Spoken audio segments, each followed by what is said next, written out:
Các bạn đã bao giờ tự hỏi trái đất của chúng ta được hình thành như thế nào chưa? Hành trình của hành tinh này bắt đầu từ hàng tỷ năm trước, trong một vũ trụ rộng lớn và đầy bí ẩn. Hãy tưởng tượng một đám mây khí và bụi khổng lồ lơ lửng trong không gian vô tận. Sau một thời gian rất dài, bụi bặm kết hợp lại với nhau, từng hạt nhỏ một, tạo nên những khối lớn hơn. Cuối cùng, những khối này hợp nhất và tạo thành một quả bóng lớn, quay tròn trong không gian. Quả bóng đó đã trở thành trái đất của chúng ta. Một hành tinh xanh và đẹp, nơi mà sự sống có thể phát triển. Trái đất là một nơi đặc biệt, không chỉ vì nó là ngôi nhà của chúng ta, mà còn vì những đặc điểm độc đáo của nó.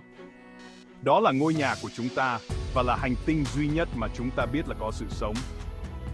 Không có nơi nào khác trong vũ trụ mà chúng ta biết có thể hỗ trợ sự sống như trái đất. Chúng ta có không khí để thở, nước để uống và đất để sống.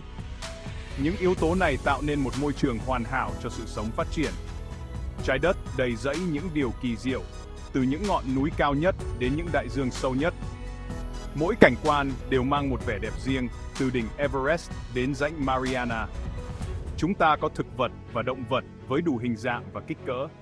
Sự đa dạng sinh học này là một trong những điều kỳ diệu nhất của hành tinh chúng ta. Hãy cùng tìm hiểu thêm về hành tinh trái đất tuyệt vời của chúng ta. Mỗi ngày, chúng ta có cơ hội khám phá và học hỏi thêm về ngôi nhà chung này, từ những điều nhỏ bé nhất đến những bí ẩn lớn lao nhất.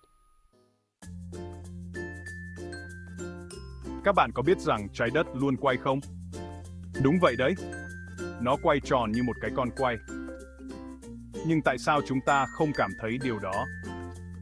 Mặc dù trái đất quay rất nhanh, nhưng chúng ta không cảm thấy điều đó vì chúng ta đang quay cùng với nó. Nó giống như đang ở trên một chiếc vòng xoay ngựa gỗ. Khi bạn ở trên vòng xoay, bạn không cảm thấy như mình đang di chuyển siêu nhanh. Trái đất quay hết một vòng mỗi 24 giờ. Đó là lý do tại sao chúng ta có ngày và đêm.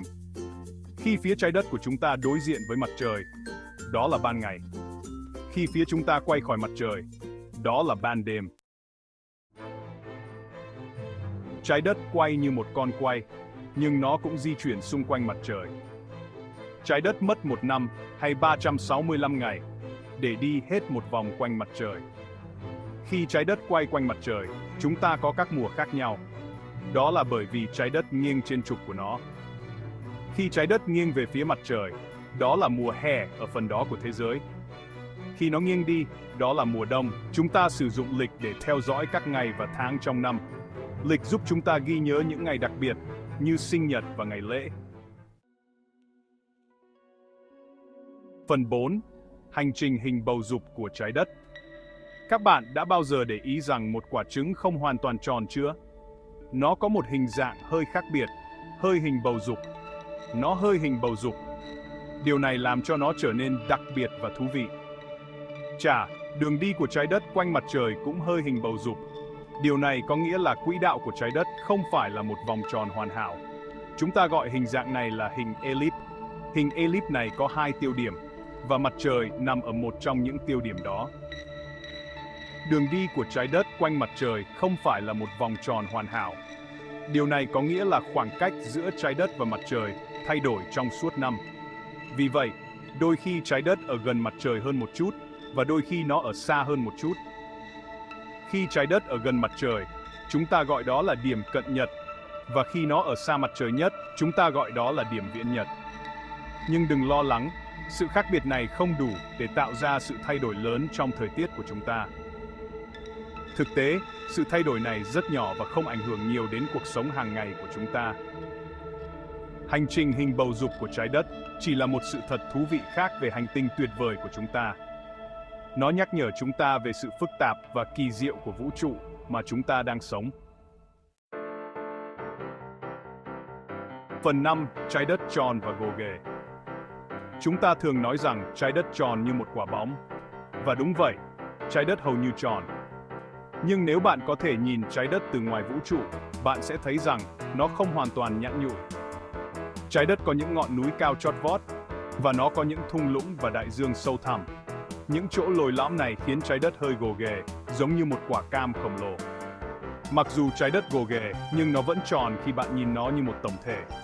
Và nó vẫn là hành tinh tuyệt vời nhất mà chúng ta biết đến. Phần 6. Hành tinh quý giá của chúng ta. Trái đất là ngôi nhà của chúng ta, và đó là một nơi thực sự đặc biệt. Nó không chỉ là nơi chúng ta sinh sống, mà còn là nơi chứa đựng những kỷ niệm, những câu chuyện và những giấc mơ của chúng ta.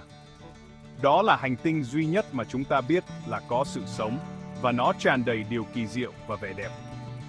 Từ những khu rừng rậm rạp đến những sa mạc khô cằn, từ những đỉnh núi cao chót vót đến những đại dương sâu thẳm, mỗi góc của trái đất đều có một câu chuyện riêng. Từ không khí chúng ta hít thở đến nước chúng ta uống, trái đất cung cấp cho chúng ta mọi thứ chúng ta cần để sống. Những dòng suối trong lành, những cánh đồng xanh mướt và những nguồn tài nguyên vô tận là những món quà quý giá mà hành tinh này ban tặng cho chúng ta. Đó là lý do tại sao điều quan trọng là chúng ta phải chăm sóc hành tinh của mình.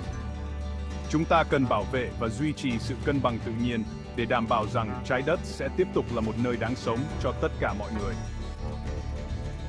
Tất cả chúng ta đều có thể góp phần bằng cách tái chế, tiết kiệm năng lượng và bảo vệ môi trường của chúng ta.